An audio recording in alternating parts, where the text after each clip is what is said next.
I found that nothing in life is worthwhile unless you take risks. Nothing. Nelson Mandela said, "There is no passion to be found playing small and settling for a life that's less than the one you're capable of living." Now, I'm sure in your experiences in school and applying to college and picking your major and deciding what you want to do with life, I'm sure people have told you to make sure you have something to fall back on. Make sure you got something to fall back on, honey. But I never understood that concept, having something to fall back on. If I'm going to fall, I don't want to fall back on anything except my faith. I want to fall forward. I figure at least this way I'll see what I'm going to hit. Fall forward. This is what I mean. Reggie Jackson struck out 2,600 times in his career, the most in the history of baseball. But you don't hear about the strikeouts. People remember the home runs. Fall forward. Thomas Edison conducted 1,000 failed experiments. Did you know that? I didn't know that. Because the 1,001st was the light bulb. Fall forward. Every failed experiment is one step closer to success. You've got to take risks, and I'm sure you've probably heard that before, but I want to talk to you about why that's so important. First, you will fail at some point in your life. Accept it. You will lose. You will embarrass yourself. You will suck at something. There's no doubt about it. And I know that's probably not a traditional message for a graduation ceremony, but hey, I'm telling you, embrace it, because it's inevitable. And I should know. In the acting business, you fail all the time. Early on in my career, I auditioned for a part in a Broadway musical. Perfect role for me, I thought, except for the fact that I can't sing. So I'm in the wings, I'm about to go on stage, but the guy in front of me, he's singing like Pavarotti. He's just,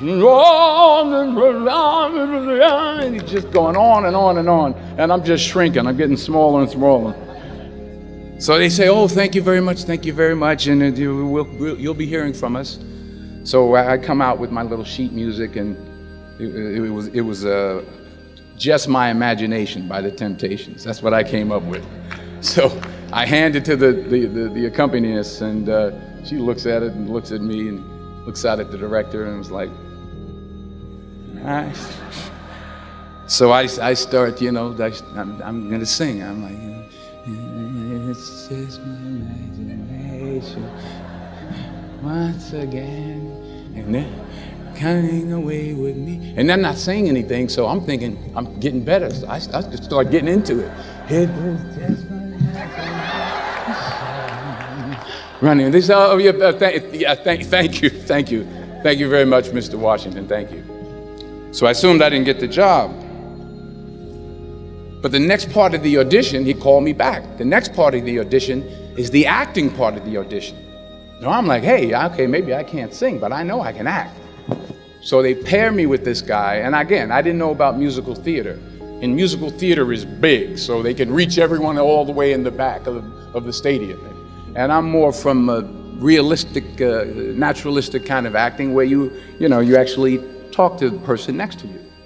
So I don't know what my line was. My line was, "Well, hand me the cup." And his line was, "Well, I will hand you the cup, my dear. The cup will be there to be handed to you." I said, "Oh, okay." "Well, should I give you the cup back?" "Oh, yes, you should give it back to me, because that is my cup and it should be given back to me." I didn't get the job.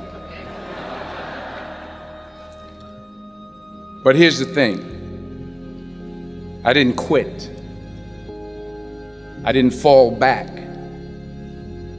I walked out of there to prepare for the next audition, and the next audition, and the next audition. I prayed.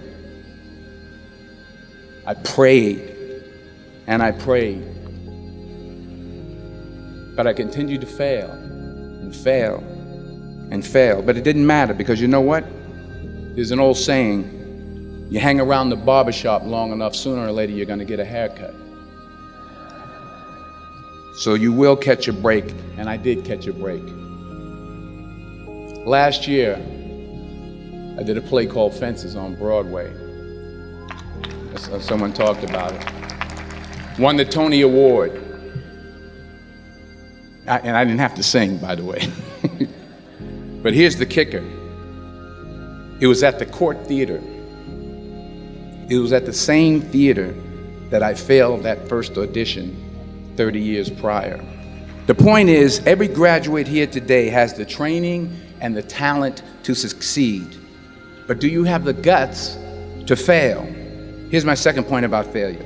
If you don't fail, you're not even trying. I'll say it again. If you don't fail, you're not even trying. My wife told me this great expression. To get something you never had, you have to do something you never did.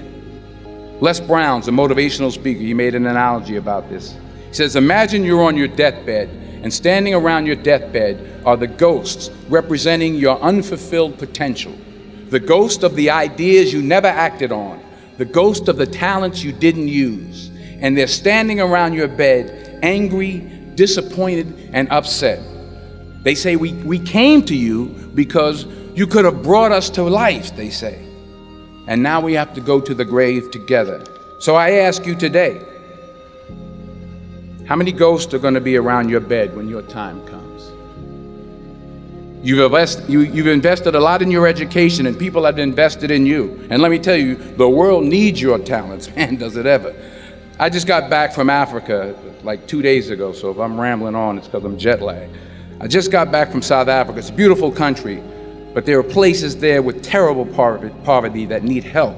And Africa is just the tip of the iceberg. The Middle East needs your help. Japan needs your help. Alabama needs your help. Tennessee needs your help. Louisiana needs your help. Philadelphia needs your help. The world needs a lot, and we need it from you. We really do. We need it from you young people. I mean, I'm not speaking for the rest of us up here, but I know I'm getting a little grayer. We need it from you, the young people. So you got to get out there. You got to give it everything you got, whether it's your time, your talent, your prayers, or your treasures. Because remember this, you will never see a U-Haul behind a hearse. You will never see a U-Haul behind a hearse. You can't take it with you. The Egyptians tried it, and all they got was robbed. So the question is, what are you going to do with what you have? I'm not talking about how much you have. Some of you are business majors, some of you are theologians, nurses, sociologists. Some of you have money, some of you have patience, some of you have kindness, some of you have love. Some of you have the gift of long suffering, whatever it is, whatever your gift is. What are you going to do with what you have? All right, now here's my last point about failure. Sometimes it's the best way to figure out where you're going. Your life will never be a straight path. I began at Fordham University as a pre-med student. I took a course called cardiac I still can't say it. Cardiac morphogenesis. I couldn't read it, I couldn't say it, I sure couldn't pass it. So then I decided to go into pre-law, then journalism. And with no academic focus, my grades took off in their own direction. Yeah, down. I was a 1.8 GPA one semester, and the university very politely suggested that it might be better to take some time off.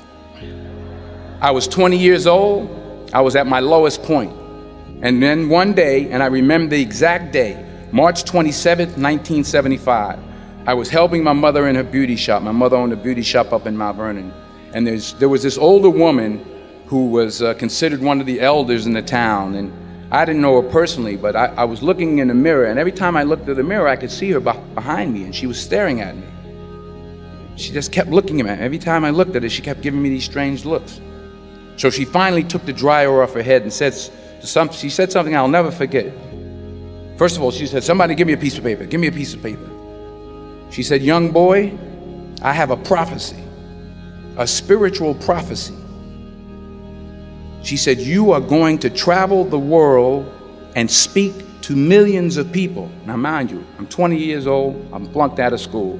In fact, like a wise ass, I'm thinking to myself, maybe she's got something in that crystal ball about me getting back into school next fall. But maybe she was on to something, because later that summer, while working as a counselor at a YMCA camp in Connecticut, we put on a talent show for the campers. And after the show, another counselor came up to me and asked, have you ever thought about acting? You're good at that. So when I got back to Fordham that fall, I got in and I changed my major once again for the last time. And in the years that followed, just as that woman prophesied, I have traveled the world and I have spoken to millions of people through my movies. Millions who up till this day couldn't see me, who up till this day I couldn't see while I was talking to them, and they couldn't see me, they could only see the movie. They couldn't see the real me. But I see you today, and I'm encouraged by what I see. And I'm strengthened by what I see. And I love what I see.